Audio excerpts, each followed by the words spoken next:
In this video, we will demonstrate how to create a grouping and add groups to a grouping. First, what is a grouping? A grouping is a set of groups. Now, how do we create groupings? Let's start from the My Courses page. From here, go to your course page and click on the Participants tab.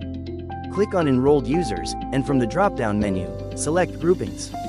Now click on Create Grouping. Insert your grouping name. It's optional to also insert the grouping ID and grouping description. To finish, click Save Changes. Now that your grouping has been created, let's add groups to it. First, click on the profile icon for the grouping. On the right are all available groups, and on the left are all the groups belonging to this grouping. To add a group, select the group and then click Add.